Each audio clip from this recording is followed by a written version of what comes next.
So, it looks like despite having their memories of Rush Duels wiped, the power of Gaku Ting was too powerful to suppress in Gakuto. Hello everyone and welcome to Dueling with Downton, and today let's talk about episode 83 of the Yu-Gi-Oh! 7's anime series. A very feel-good episode which sees our beloved characters like Gakuto, Asana and Nail all regain their memories. Oh, and something else we have to look forward to moving forward is something happening with Yuo. I'll get on that later. But first of all, I want to talk about Asana and the Machine Cavalry Club, as I for one really liked how this played out.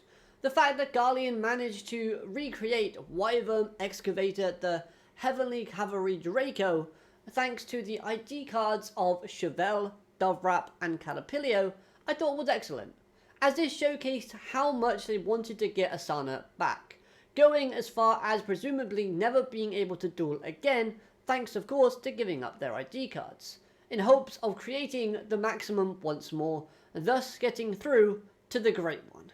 Now of course we've got to take into consideration that this was a do or die moment for the Machine Cavalry Club, which makes the stakes of this duel even higher, and of course the results of getting Asana back that much more pressing. Had they not have awoken Asana's memories, then the Machine Cavalry Club would have disbanded. Therefore, them giving up their ID cards had two effects. Effect 1. Not only does it show their desire, but it also shows their resolve. As what's the point in dueling if not to honor and protect the one they call the Great One? Mutsuba Asana. Guess I just kind of rolled two into one there, but you get the idea.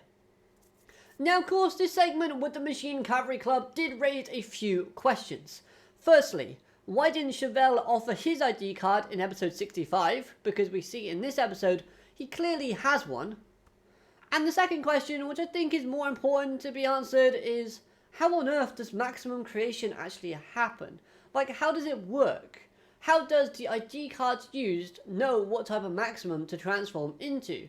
Like, what stops the ID cards from transforming into 3 different maximum cards?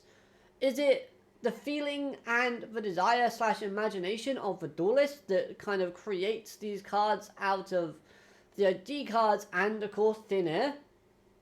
I don't know, but I really would like a bit more of a in-depth detail to this mechanic. Although, I guess if we were going to get that, that would have been in the Maximum arc or the Machine Cavalry Club arc. Oh well, let's move on. Now, I have to be honest, with the Nail versus Sebastian duel, I wasn't that impressed. It was cool seeing more cards from Nail, without him obviously using his Maximum, and I liked how he just threw away the Maximum because it doesn't go against his Providence. So, the explanation on how Sebastian got the Maximum was welcomed. But for me, I think it just lacked the emotional elements, especially when comparing it to the Machine Cavalry Club's display and of course Ranzei and Rinosuke's display. Now then, move along to Gakuto. This was a roller coaster of events, and I loved every second of this. Even the craziness of learning about how Gakuten was surrounded by his enemies, looking to be outnumbered and defeated, about to die an honorable death as a warrior. But instead he changed his style, thus making his enemies surrender and winning the war with laughter, because they found his dancing ridiculous and comedic. This of course gives us that small connection between Gakuten and Gaku Ting. Gaku Ting is a persona that haunted Gakuto's sleeping memories, which in return Gaku Ting helped aid the return of Gakuto's lost memories, alongside Ranzei and Rinosuke's rapper personas. Now then, talking about the duel between the two, I really thought the duel was brilliant, as from the Ranzei and Rinosuke side of things, you could feel the emotional aspects of what they were presenting. The feelings of passion and the desire from the two was amazing. The comedy provided was super entertaining. Both Ranzei and Rinosuke were brilliant here.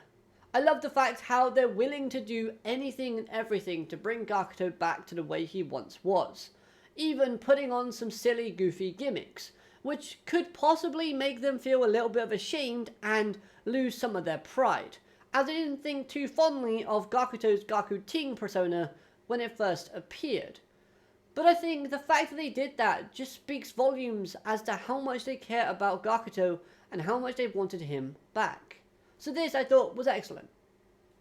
Now, throughout that duel, we actually got given some more cards revealed, and these cards were great. I'm not sure how both monsters Rinosuke used to fusion summon though, create a flying submarine with a lady on the front, which also, from a certain angle, looked like a Christmas tree. Still though, it's a very interesting looking monster with a great effect. Gakuto's new fusion monster looked stunning. Plus, we have a new Celestial Warrior fusion thanks to that monster's introduction. Hopefully in the future we do get some more Magical Knights and Omega Psychic fusion monsters, but we have to wait and see. There's still future episodes to come, so we can hope and pray. And speaking of looking to the future, we ended with a bit of Yuo's screen time as he found his cards and heard the phrase Rush Duels, which seemed to have triggered a spark within his mind, alluding to the fact that his memories are slowly returning. This was a surprise, as I didn't think we'd get more Yuo action or involvement with the few episodes that we have remaining. Overall, this made me excited. Do you know what else makes me excited? Seeing Nanaho. Wait, pause. Don't clip that, because what I was referring to was the fact that she mentions there being more to the plan, because the darkness has only just begun to spread. Super hyped to see what's happening with that, but yeah, intriguing. She appeared for like 2 seconds, but still managed to add a lot to the plot to make it hyped for episodes to come. Now, sticking on the topic of future events, we are getting a Yuga vs Roa round 2, and this should be a cracker. Just going off what the preview showed, Roa looks to be using Seventh Road Magician. I don't know how he would have gotten that monster, but it does somewhat make sense. Especially when you go back and remember that Roa was present when Otis gave Yuga Seventh Road Magician. So if memory serves me correctly, Roa probably wasn't best happy about that. The fact that Otis didn't choose him on that day. Still though, interesting. And finally, we did get a bit of Roman screen time in this episode, as she looks to be with Princess G in a recording studio.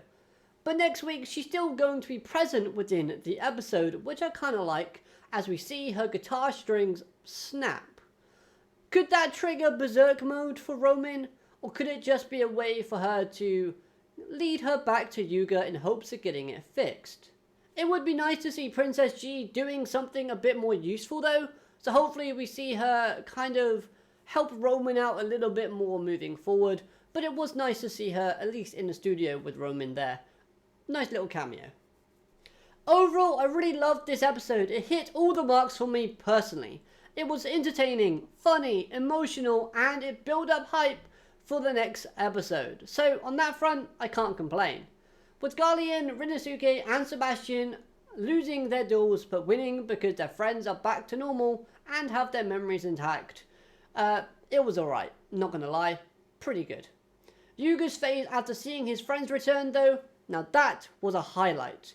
A much needed change from Yuga's gloomy expressions that we've seen from the past few episodes. I am slightly worried about Yuga losing next week, especially if we're following the trend of our heroes losing but winning because their friends have got their memories returned. However, I do believe that Yuga needs to win to confirm that Otis was right in choosing Yuga to create a brighter future. Anyways, that's going to do it from me. I hope you enjoyed this review. If you have, like, comment, subscribe, and of course let me know your thoughts on the episode down below. Other than that though, have a great day, alligator, matane, goodbye.